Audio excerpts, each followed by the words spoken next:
Hey everybody, how are you? Thank you for joining me again. I know I have posted about 1.5 million videos today. Welcome to my channel. My name is Emily Gear. I am a multi-dimensional channel and transformative energy healer. And tonight, for my last reading of the night, I am going to do, by popular demand, in fact by a viewer begging, I'm going to do a reading for the full moon in Sagittarius for divine complements or twin flames, divine partnerships, however you want to look at it. And so we're going to do general energies for those relationships, for those divine complement relationships, okay? Excuse me. I've been doing that for a while.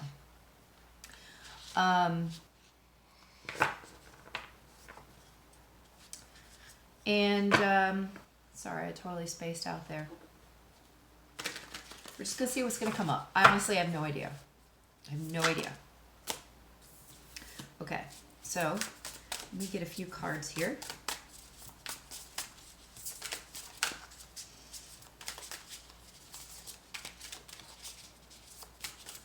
This is for the full moon in Sagittarius for twin flames or divine complements. What energies are coming in affecting these relationships, please?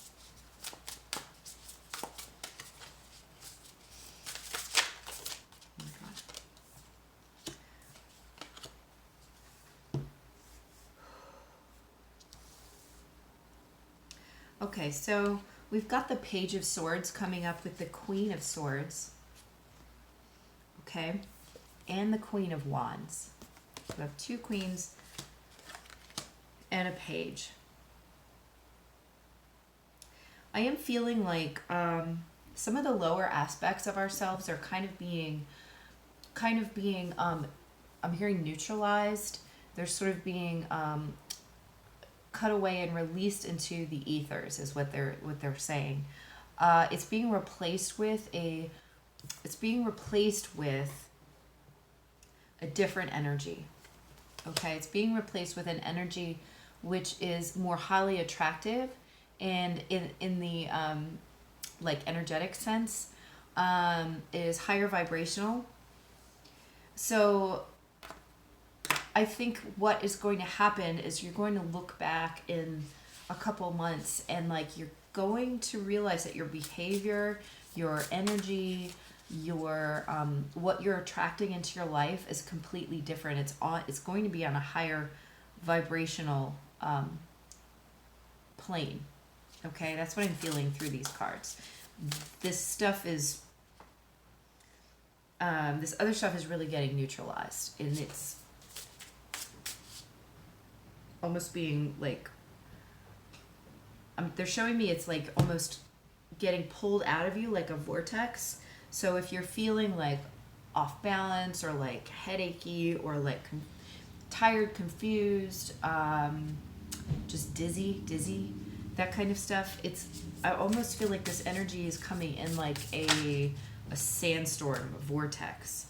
And yeah, here's that full moon again with the moon. So that full moon energy is going to be releasing some of this, and it's going to come down to these darker, heavier energies, which are either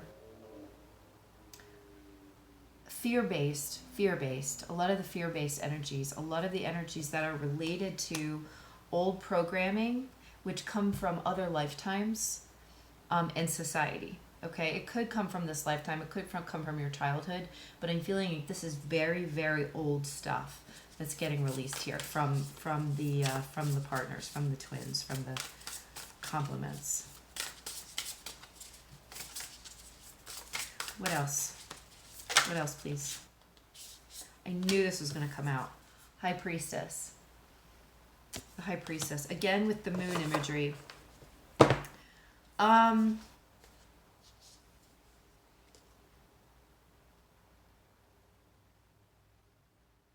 I'm feeling this one really deeply in my solar plexus for some reason. And I think it's because with this moon card, We're again talking about energies that are very old, very deep, past lifetimes, deeply ingrained in the subconscious, deeply ingrained in the DNA, deeply ingrained in the society. It's deep.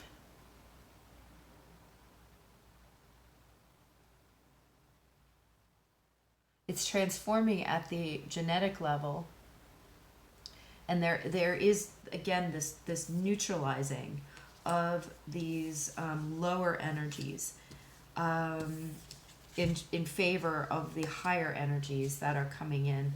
The Queen of Wands is typically, I think, is a Leo card, but it could stand for Sagittarius as well. However, doesn't matter. The energy that they're showing me in is this more fire energy that's coming in and kind of burning it away.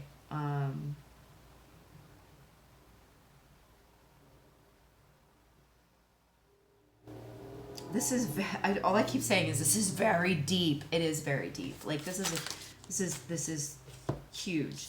The result of that, okay, they're like, all right, Emily, let it go.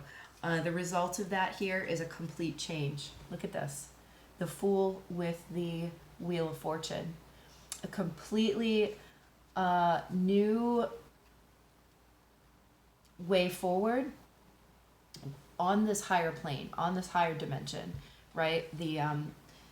I always think of Jupiter equals Sagittarius equals higher mind and higher dimensional, higher planes.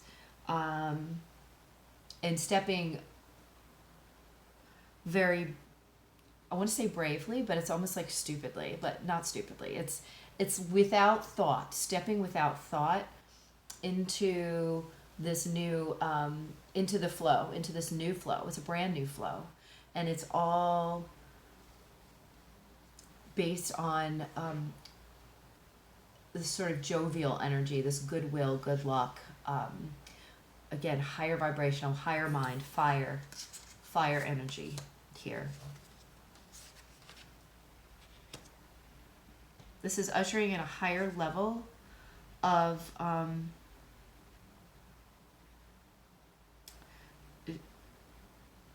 it's karmic something. Higher level of karmic what? Karmic.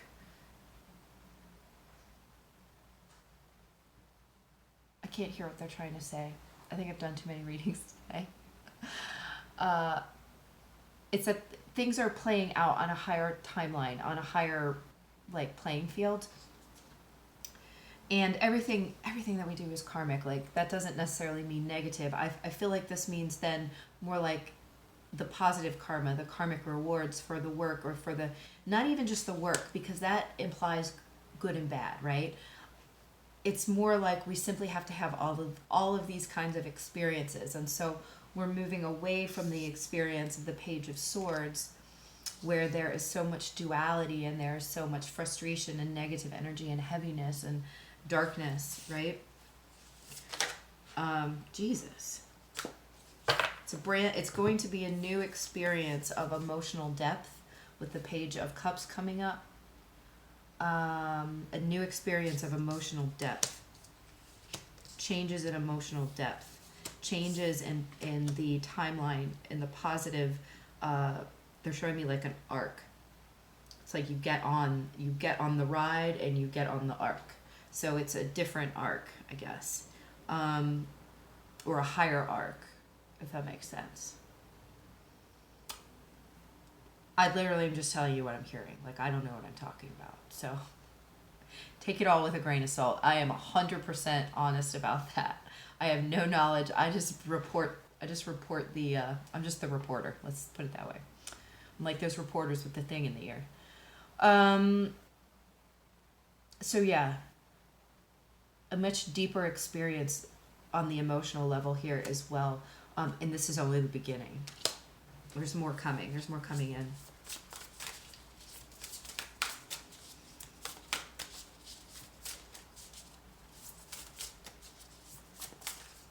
What else, please?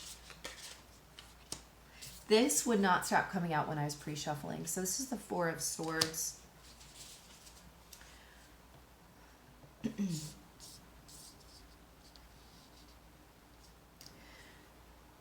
if anything, it almost feels like a break from some of this negative clearing.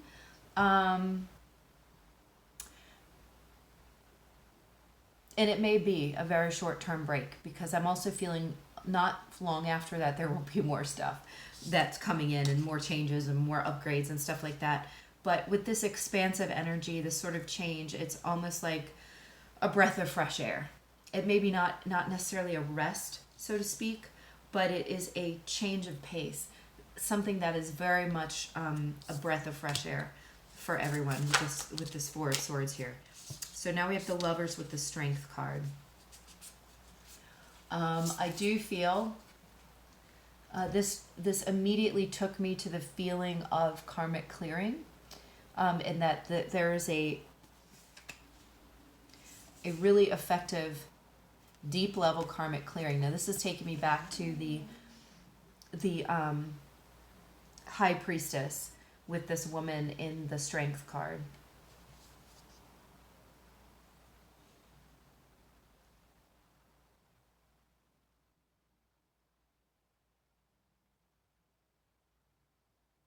I'm really, okay.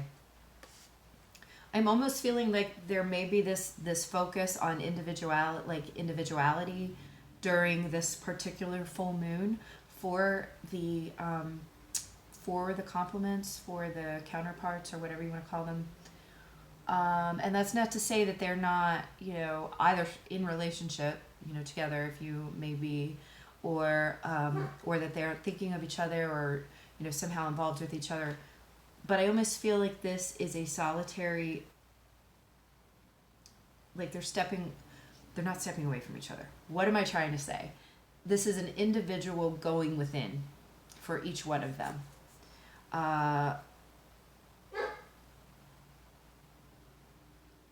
And it's just an individual digging deep, okay? And what part of this is not that, but I just feel like there is...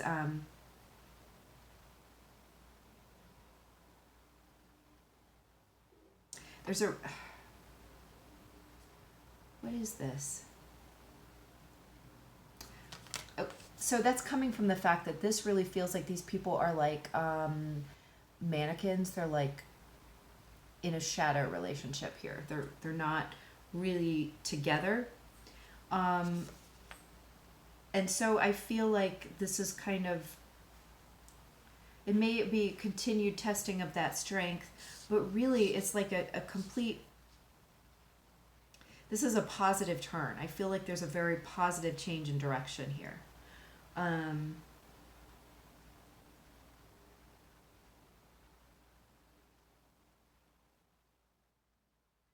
These cards are so weird. I know what this is. For any heavy energy that has been around, any obsessive energy that's sort of been around between the pair, I feel like this is number one is a break from that, okay, with this Four of Swords. I just feel like this is a healthier connection, one where you are not codependently attracted or connected to each other, but on a healthier level, where your attachment to each other, right, is more of a natural nature and not of an obsessive nature.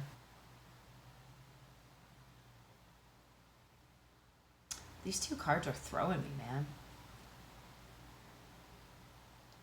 I feel like there's a realization that the bond is much stronger than any fears you're cooking up in your head. That you're surpassing some of the fears that you've been cooking up in your head, or you've been like holding on to for who even knows how many years, particularly having to do with this relationship, that you're beginning to release those fears. You're starting to see the strength of the bond outside of this sort of mental interference. And then it goes much deeper. They keep saying deeper, deeper, deeper. But it goes much deeper than you realize. And it's almost this like, it is this codependent behavior that people have when they obsess over it and try to think of, exactly the right way to plan everything out and do everything, and won't, don't want to like emotionally or energetically release the twin or whatever. This is a coming to terms with all of that negative energy, and it becoming very clear that the bond that binds them has nothing to do with this crazy, and that you can let the crazy go and the bond still stays. Like, for some reason, we all think that if we obsess over it and think really hard about it, that we're going to make it happen, and we're going to make it better, and we're going to make sure it stays, and people won't go away or leave us or whatever. But that's not how it works. That is unhealthy. This is a much more healthy turn. Okay. God, these cards are just popping, but I'm like, King of Coins.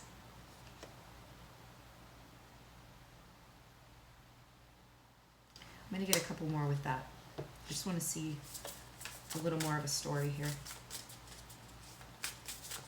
What is this King of Coins, please?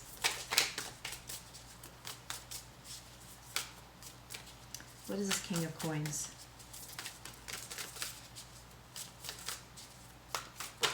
Wow, the releasing of that mental energy. My throat.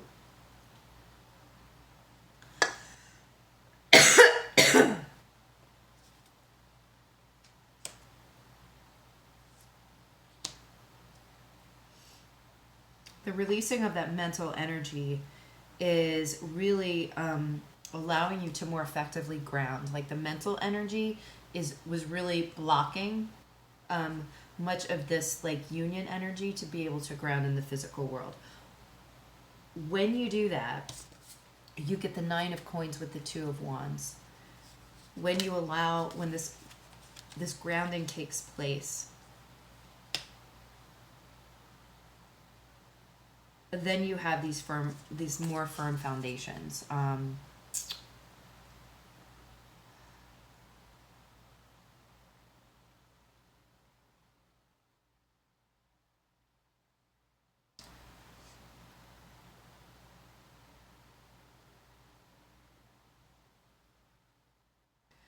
I'm still, and I love this because the feeling that's coming through to me is almost like it's a brand new day. It's a brand new, paradigm in which you are relating, because you're relating as individuals here, not this codependent bullshit. Not this mentally driven, fear-based, horrifying crap. You have both feet on the ground. You're able to more effectively manifest. You are 2 individuals standing in sovereignty. You're capable of holding joy. First of all, you're capable of holding joy, which was not happening necessarily in this energy, this vibration of the Page of Swords, which is what we started with, right? Which is what was neutralized, was the word they used. I feel so much energy of connection through sovereignty. I feel a clearing away of tons of cords. And again, there's that neutralizing of that behavior, or of that that negative energy, which runs really, really deep.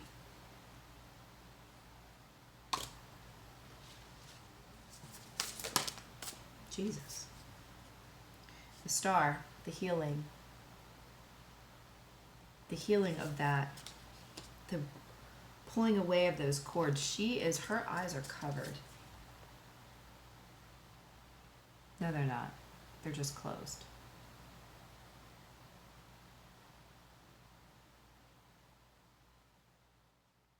This is a very solitary card in this deck, with the Knight of Cups. Yeah, so I was just talking about the sovereignty, and like it's almost like you each become a star in the sky, and it serves as a beacon to the other. Okay, so you're like, when you are fully in your power and in your own sovereignty, and you are no longer living in fear, then you are able to shine your individual light in order to anchor in the energy that's necessary. The next card that came out was the Knight of Cups. And what is it? Like, you could see the star here and the star here pulling him in. And so it's almost like you are then able to call each other in, if that makes sense, from a higher plane, from a higher place, from high, instead of low.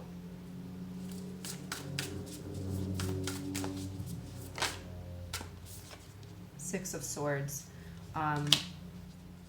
First of all, this is a drifting together, okay?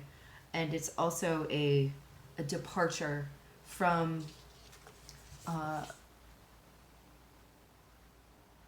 painful situation.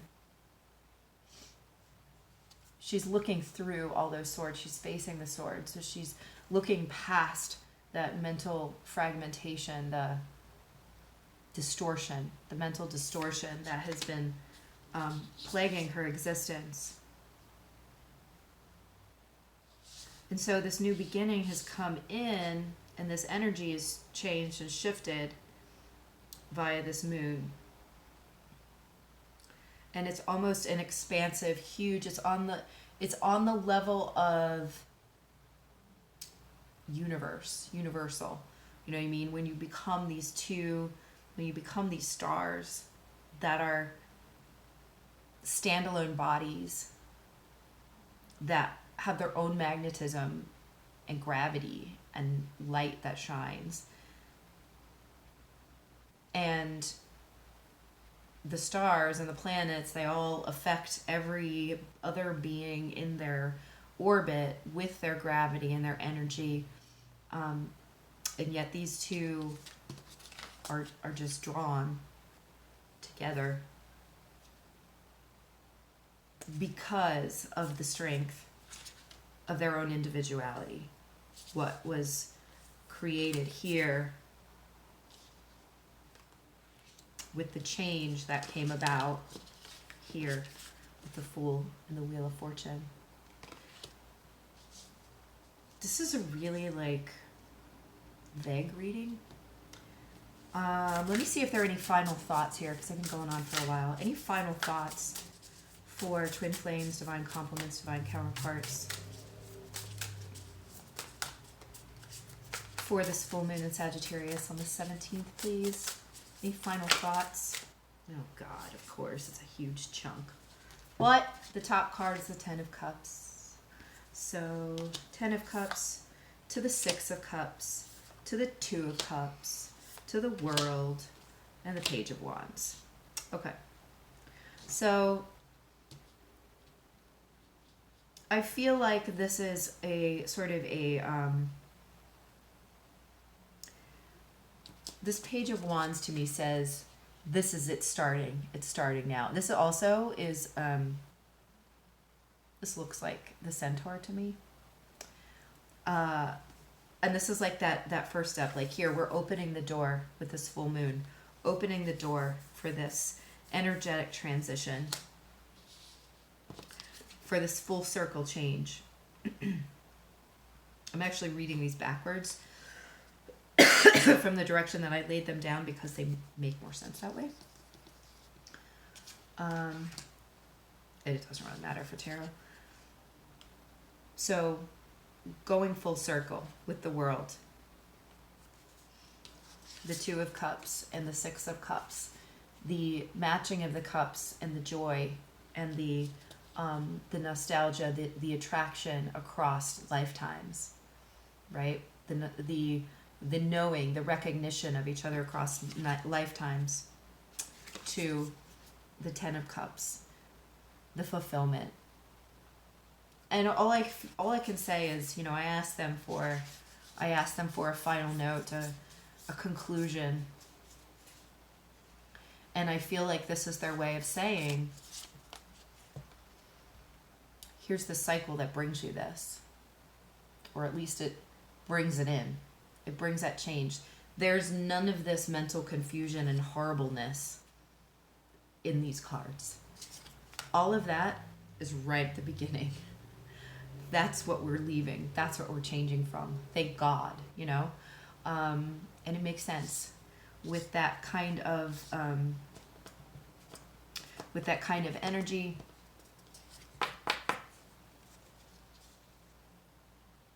I'm hearing when Jupiter goes direct, there'll be another big change that is similar, but that's not for a while. I don't know when it is, but it's not for a while. So lots of positive stuff ahead. It does not mean there will not be more cycles of releasing and clearing. In fact, we're going to hit an eclipse soon, and then another eclipse.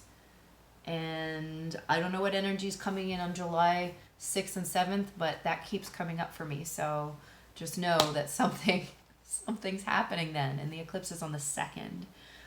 So stuff is changing, and in a very positive way. So I hope this was helpful for you. I'm sorry if I rambled, and please let me know if this resonated in any way. If you want to do a private reading or healing with me, you can schedule that on my website, which is IamEmilyGear.com.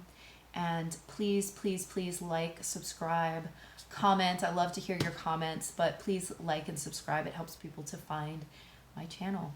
I appreciate all of you. Thank you so much for listening, and I will talk to you again soon. Bye.